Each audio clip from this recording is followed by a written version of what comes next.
أعوذ بالله من الشيطان الرجيم. بسم الله الرحمن الرحيم. إن في خلق السماوات والأرض واختلاف الليل والنهار لآيات لأولي الألباب. إن شاء الله سجنتا رانتنا رتي درسي سورة آل عمران. آية إبا في سجل تم فرائي قال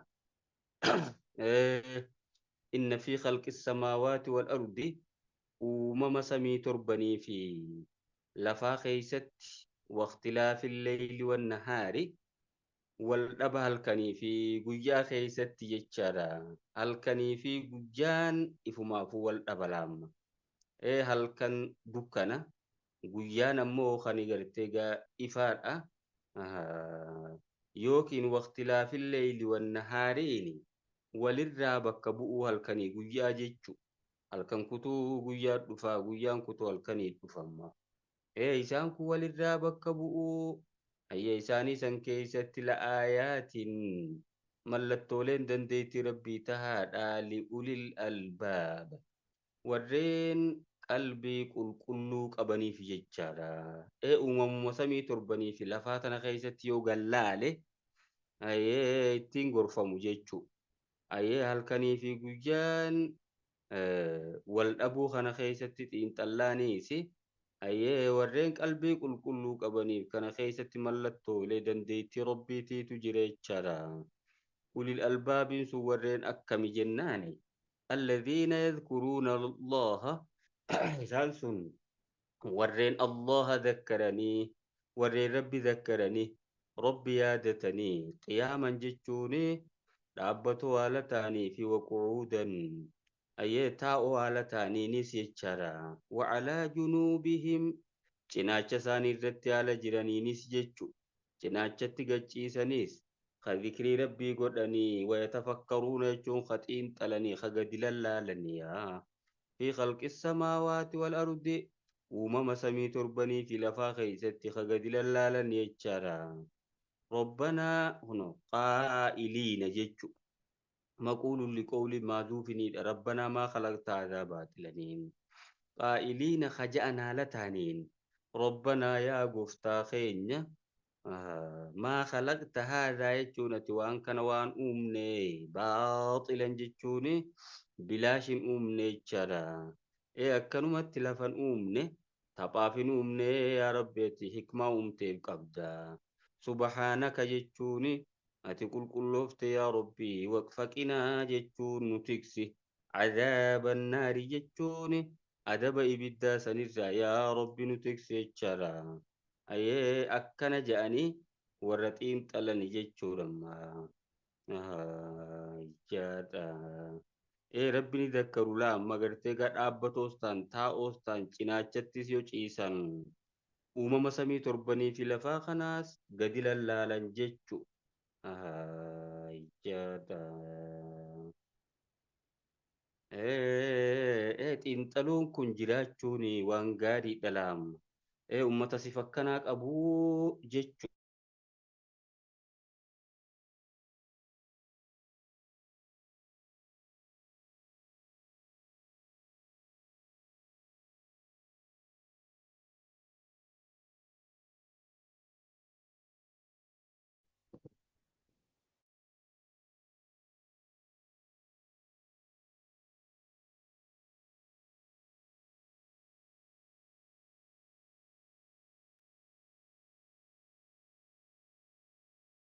هذا سؤالي السوارة بانجلو أنا وقوة تحسن بي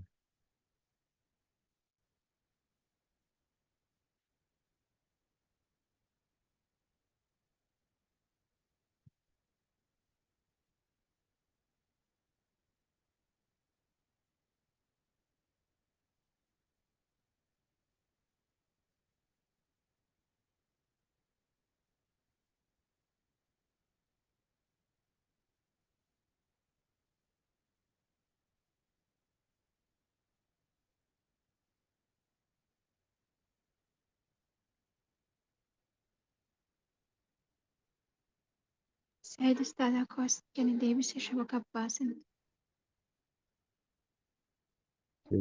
السلام عليكم ورحمة الله وبركاته. وعليكم السلام ورحمة الله وبركاته. شبكة على الندر بيك. وجوابني كتبه ولا ترى. دعاء إن شاء الله. أي آيات بربارة. الدعاء في النيت مرامنين. يا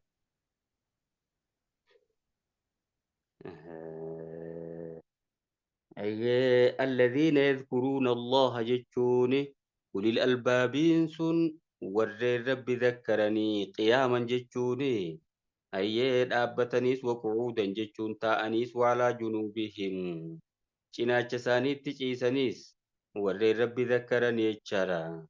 Qiyaamaniin dhaabbatoo haala ta'anii fi waquudan jechuun katattaa'oo haala ta'anii fi waalaa junuubihim cinaacha isaanii irratti ciisoo haala ta'aniinis warreen rabbi zakkaranii ulil albaabiin sun. Ayyee wayatafakkaruuna jechuun xiinxalanii fi khalqi samaawaati wal ardi uumama samii torbanii fi lafaa keessatti ربنا ما خلقت هذا باطلا قائلين خجأنا لتانين ربنا يا قفتا خينيا ما خلقت هذا أتوان كان أمني سمي تربني في لفا كان أمني باطلا بلا شت أمني يوكي تبع في أمني تشرا إيه فايدة ملت أمني حكمة قد دوبا جريتشو أكد إنتلني إتين ayyee gartee gaammaan tana gorfamanii ittiin si gabbaranii fi jechuudha. Subhaanaka jechuu yaa Rabbi ati qulqullooftee jirta. Faqinaa jechuun nu tiksi. Cadaaba naari jechuun adaba ibiddaa sanirraa yaa Rabbi nu tiksi jechaadha. Rabbanaa jechuu yaa gooftaa keenya ammaasiis gaa jecha isaaniiti laakun. Innaka jechuun dhugumatti ati man tudkhilin naara nama ibidda galchiti. Nama ibidda naqxe tokko faqad akhzaytahu jechuun dhugumatti isa salphifte jechaadha. Wamaa lilzaalimiina ayyee kaafirtootaaf hin taane wamaa lilzaalimiina jechuun warreen shirkii fi kufriidhaan lubbuu isaanii miidhansaniif hin taane min ansaar. Tumsitoonni ayyee gareen isaanii tumsan isaaniif hin taane jechaadha. Min ansaar jechuun deeggartoonni azaaba san duraa isaan baasan azaaba san keessaa isaan baasan isaaniif hin taane jechaadha. Robbanaa yaa gooftaa keenya maasiis akkanas kajaanidha. Innanaa samiinaa dhugumatti nuti ni dhageenye munaadiyan lallabaa yunaadii jechuun lallabu lil iimaan jechuun iimaanaaf ka lallabu dhageenye jechaadha. Ayyee an aaminuu jechuun amanaa jedhee birabbikum rabbii keessanitti amanaa jedhee ergamaa ayyee labsu dhageenyeeti fa'aamannaa jechuun akkasitti amanne robbanaa yaa gooftaa keenya faghfir lanaa jechuun nuuf araarami dunuubanaa jechuun dilii teenya yaa rabbi nuuf araarami warra ja'an sani jechaadha wakaffir annaa jechuun yaa rabbi nurraa harcaasi ayyee sayyi'aatinaa hamtuu teenya yaa rabbi nurraa harcaasii watawaffanaa jechuu yaa rabbi nujjeesii warra ja'an sani jechaadha. Ma'al abraar ayyee warreen kheyrii hojjetan sanii waliin. Ma'al abraari jechuun ayyee warreen kheyriidha warreen toltuudha sanii waliin jechaadha. Isaan akkas ja'an sani jechuu bar ulul albaabiin sun. Kun hundinuu magaa du'aayee isaan godhatani laamu. أيوة ربنا يجو يا قفتا خينيا وآتنا يجو نوف كني ما وعدتنا وان بالما نوسين تسيا رب نوخني على رسولك جيجوني على ألسنة رسولك جيجو أي الرب إرقم توتا خيتي رتي وان بالما نوسين تسن إيقا جنة بالما نوسين تسيا رب نوخني ورجعني يجارا ولا تخزنا يجون سلبسين يوم القيامة يجون يا قيامة يا رب سلبسين والرجاء سني يجون إنك يجونتي لا تخلف الميعاد يجوني بالا من ديك دو يجارا أما واني ربي الرب إرقم توتا رتي وادا سيلف سني جنة بريدا سني يونتي أمنتني ergamtoota kiyya hordoftan jannataan isin galchaa je'een egaa isiisan amma alaa rusulikaan alaa alsinati rusulika jechuudha. Arraba ergamtoota keetii irratti eegaa ergamtoonni dhufan sun waan kana isaa ummata biraan gayan amma. Ayyee waan san yaa Rabbi nuuf kenne jechaadha. Ayyee jannata bareedaa san. Ayyee gartee gaa yaa Rabbi isii san nuu kenne warra ja'an sani walaa tuqzinaa nun salphisin. Yawmal qiyaamati guyyaa qiyaamaa ibidda nu galchuudhaan. Yaa Rabbi nun salphisinii warra ja'anii innaka laa tuqliful miiqaad. Dhugumatti ati baallaman diigdu jechaadha. Eegaa Rabbiin baallama seene tokko inuman diigu jechumma. Eegaa namni du'e ni kaafameeti galata galfamaa jedhee baallama seenee ture Rabbiin jechaadha. Fastajaaba lahum jedhe kun olaamma. Fastajaaba lahum rabbuhum jedhe. Ayyee Rabbiin isaaniif ni owwaate jara san jechaadha. Qeebalee fi du'aa isaanii san fastajaabaan fa'ajaaba jechuma.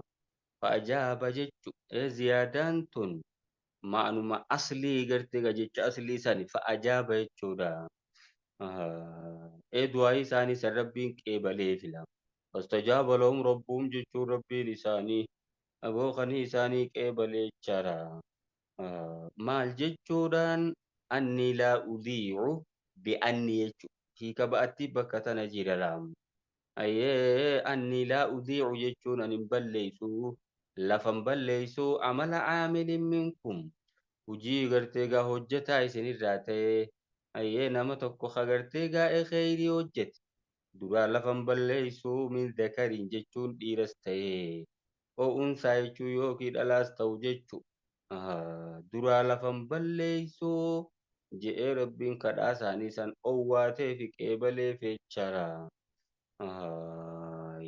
Ba'adukum jechuun gariin keeysan min ba'adin jechuuni gariirraahi fiddiini jechu amantii keeysatti wan nusrati wal muwaalaati jechaadha. Yookiin ammoo ba'adukum min ba'adin gariin keeysan gariirraa jechuun dhiiraa fi dhalaanis ilmaanuma haawaa fi aadami jechaadha. Eegaa dhiiras ta'e dhalaas ta'e ayyee hujii nama hojjete san nama hojjete ka isinirraa ta'e lafan balleeysu dura jechuudhaan Rabbiin qeebalee fi jechumma. Ba'adukum gariin keeysan min ba'adin jechuun gariirraahi isinummaanuhuu gartee gaa walumarraa dhuftan dhiiraa fi dhalaanis jechaadha.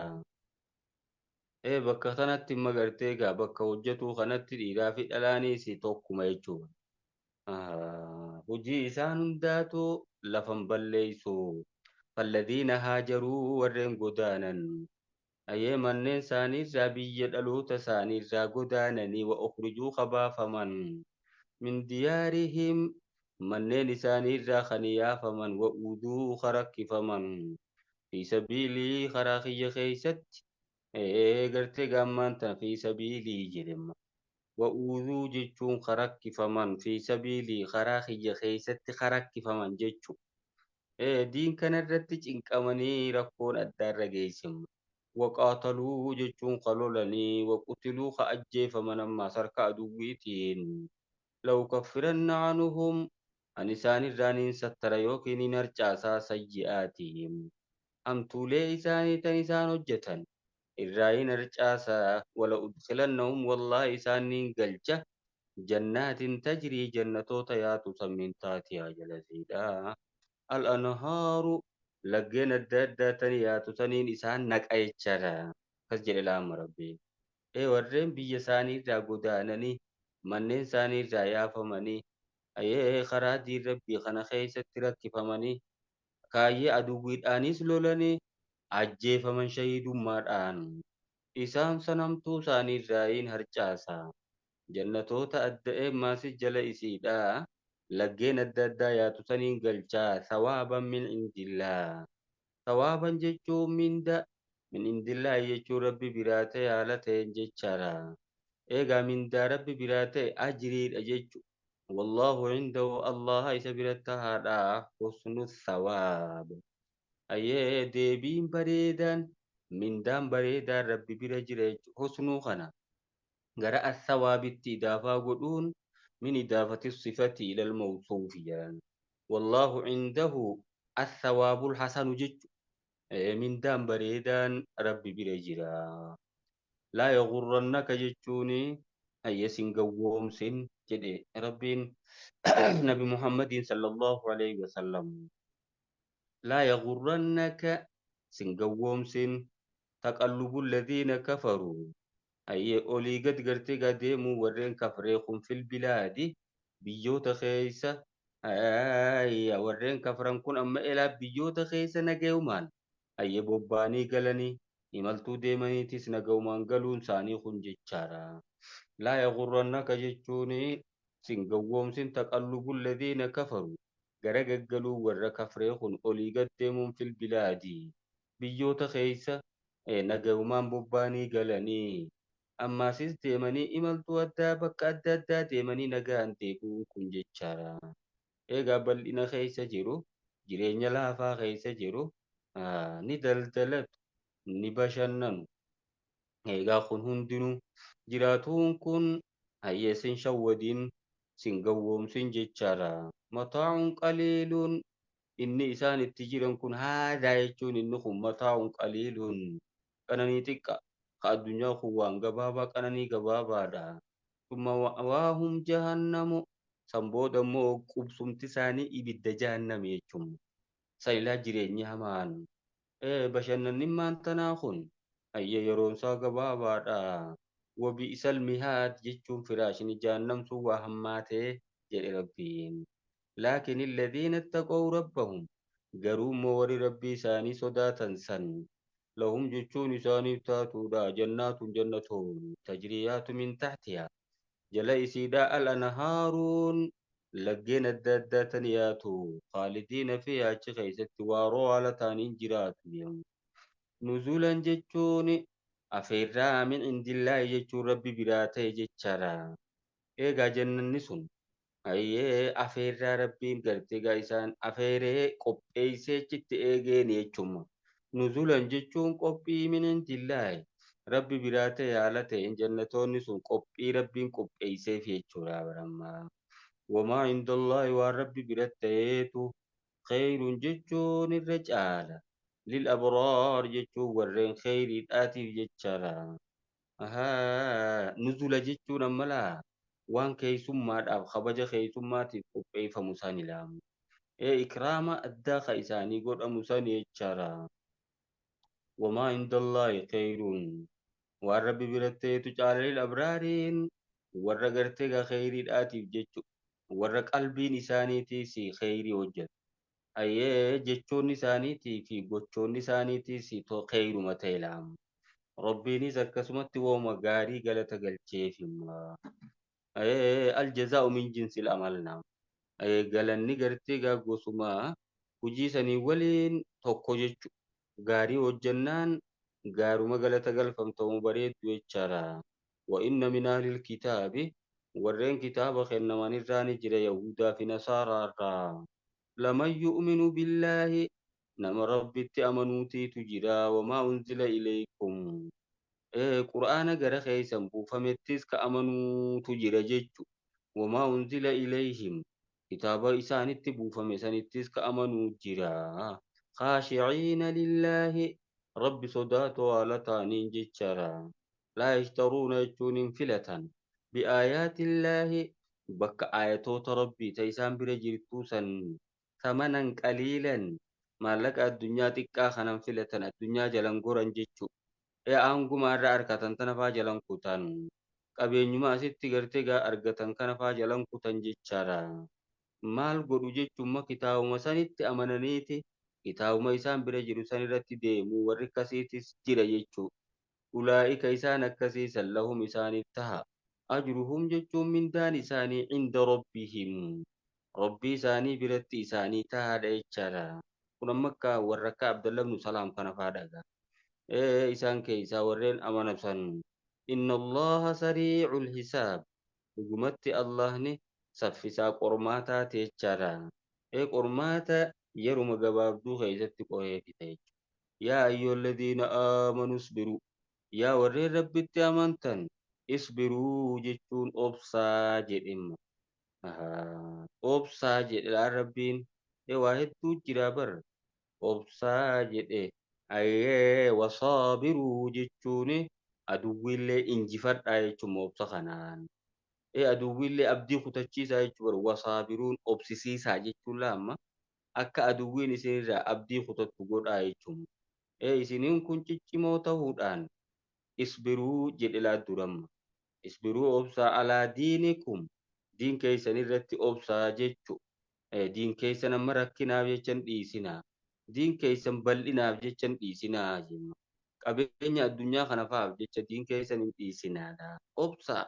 Obsaa barbaachisanaa. Wasaabiruu jechuun ammoo aduwwiis injifadhaa jenna. Aduwwuma sanuuhuu akka isinirraa abdii kutatan godhaa jechaadha. Kuffaartota kana maal godhuu qabu? Mushriktoota kana maal godhuu qaban? Abdii kutachiisuu qaban. Waraabixuu jechuun karaa rabbii keessattis waardiyaa taa'aa jechuudha. Egaa qabsaawanii qabsoodhaaf qopheessuun jiraachuu qabaa barama. Saabiruu jechuun ammalaa fakkeenyaaf namni tokko obsa cimaa hoggaaniif qabaate nama biraa kan isaan dorgomu jiru san abdii kutachiisamu. Akkas ta'a jechuun isinis waraabixuu jechuun karaa rabbiitiif ta'a. Karaa rabbiitiif qabsaawaa jechuun jihaada gaafun. Wattaqullaha rabbi sodaadhaa la'allakum tuflihuun ni milkooftanii jechaadha. Jannata bareedaa san ni milkooftanii yoo kana hojjettan jechuun. Namni muslimaa maal ta'uu qabu? Namni muuminaa obsuu qaba diinuma irrattu. Ibaadaa rabbii godhuu kanarratti obsuunuu dubbii cimaadha. Aduwwii isaa sanis garaa kutachiisuu qaba. Abdii kutachiisee uummata kana aniin kun amantii tanarraa deebisuu hin danda'u jettee aduwwiin hanga garaa kutatu ta'u karaa rabbiitiifis qabsaa'uu barbaachisamu. Waardiyaa deemanii diin kanaaf gartee gama kalaakiyaa ta'anii diin kana eeguu barbaachisamu.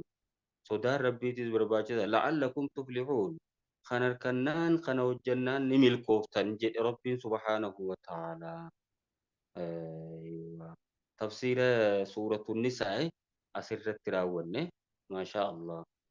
Warra waan barateen fayyadamu rabbiin waa godhu barnoota keenya kan barannee asirra itti hojjetus rabbiin waa godhu tafsiira suuraa Ali Imraan naam. Suuraa Ali Imraan asirratti xumurre jechuudha. Inshaallah sagantaa dhuftu keessatti suuratun nisaa irraa eegalla. Warra waan dhageen fayyadamu rabbiin waa godhu. Darsii teenya taarraan tana asuma irratti dhaabna. Rabbiin subhaanahu wa ta'aalaa barnoota kana barnoota fuula isaatiif baran jaalala isaa itti argan barnoota jannata isaa itti arganu san rabbiin nuuf haa godhu. Barnoota milkiidhaa barnoota faayidaa qabu barnoota barakaa qabu barnoota addunyaa fi akhiraa keessatti ittiin milkoofnu barnoota itti hojjennu san rabbiin nuuf haa godhu. وصلى الله على نبينا محمد وعلى آله وصحبه